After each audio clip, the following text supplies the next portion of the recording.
মহালয়া একটা অন্যরকম মহালয়া, কার্যত আন্দোলনের মহালয়া। কি বলবেন আপনার এই দীর্ঘ কেরিয়ারে, চিকিৎসার কেরিয়ারে এই রকম ভোর আপনি দেখেছেন? না, কখনো দেখিনি এবং আমার মনে হচ্ছে যে এইটা যে দেখতে পাচ্ছি এটাই একটা সৌভাগ্যের, পরম সৌভাগ্যের। যেরকম একটা প্রতিবাদী আন্দোলনের সাথে নিজেদের আমরা প্রত্যেকে জড়িয়ে নিতে পারছি, আমরা প্রত্যেকের হাতে হাত দিয়ে উষ্ণতা অনুভব করছি এবং তার থেকে নিজেকে প্রেরণা অর্জনের জায়গায় নিয়ে যেতে চাইছি। তো প্রতিটা রাজ্যের মানুষ, প্রতিটা সারা পৃথিবীর মানুষ এই মুহূর্তে যেখানেই আরজি করের এই দুর্ভাগ্যজনক ঘটনার খবর পৌঁছেছে তারা প্রতিবাদী হয়ে উঠছেন, তারা খুঁজছেন কবে বিচার আসবে।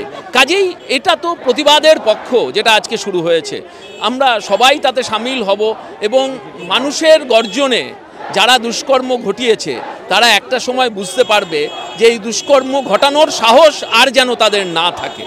আমরা শাসক দলের পক্ষ থেকে রাজ্য সরকার কার্যত বলেছে স্বাস্থ্য ব্যবস্থা নিয়ে বারবার কথা বলেছে। স্যার, এই যে স্বাস্থ্য পরিকাঠামো নিয়ে কথা উঠছে এই আন্দোলনের মধ্যে দিয়ে, আমরা তো এতদিন শাসক দলকে বলতে শুনেছি যে আমরা যথেষ্ট চেষ্টা করেছি, স্বাস্থ্য পরিকাঠামো দেখুন, সুপার স্পেশালিটি হসপিটাল তৈরি করেছি। এই সব লোক দেখানো এবং এই আই ওয়াশ করে এই সমস্যার সমাধান হবে না। পরিকাঠামোর মূলে আছে যে থ্রেট কালচার এবং হচ্ছে মানুষকে কিছু ভুল আই ওয়াশ করে মানুষকে বোঝানোর চেষ্টা করা হচ্ছে তোমাদের জন্য অনেক করছি। এই প্রতারণা, এটা একটা প্রতারণা এক ধরনের। এই প্রতারণার থেকে সরকারকে বেরিয়ে আসতে হবে, কারণ মানুষের চোখ খুলে গেছে এবং দেয়ালে পিঠ ঠেকে গেছে, মানুষ এখন গর্জন করছে। কাজেই প্রতারণা করে ব্যবস্থার উন্নয়নের নাম করে যে কায়দা কানুনগুলো চালু করা হয়েছে মানুষ এখন বুঝতে পারছে সেগুলো কোনো কাজের নয়।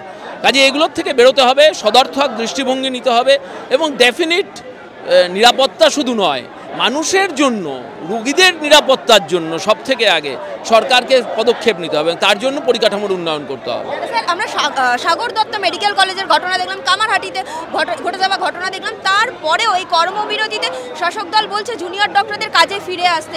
কি বলবেন? কখনো না কখনো ডাক্তাররা তো কাজে ফিরবেই, কিন্তু সেটা কখন ফিরবে সেটা জুনিয়র ডাক্তাররা ঠিক করার মতন ম্যাচুরিটি তাদের আছে।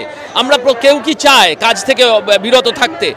কোন পরিস্থিতিতে দাঁড়িয়ে তাদের এই পরিস্থিতিতে যেটা হয়েছে সেটাও যেমন ভাবতে হবে, তেমনি আমরা জুনিয়র ভাইদের বলবো, ভাই বোনদের বলবো যে তোমরাও যত দ্রুত পারো কাজে ফেরো, কারণ মানুষের কষ্ট বাড়াক এটা জুনিয়র ডাক্তারদের কাম্য নয়।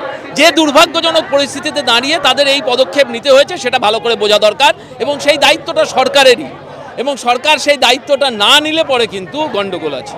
এখন অবধি এই যে পরিস্থিতি চলছে দিনের পর দিন, 52 দিন 53 দিন হয়ে গেল, সরকারের উপর ভরসা রাখছেন একজন চিকিৎসক হিসেবে?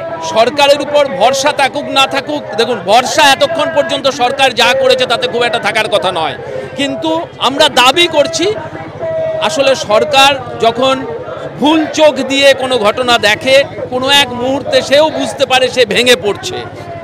আমরা আশা করি সরকারের যে দুর্বলতা সেই দুর্বলতা কোনো এক মুহূর্তে ভেঙে পড়বে।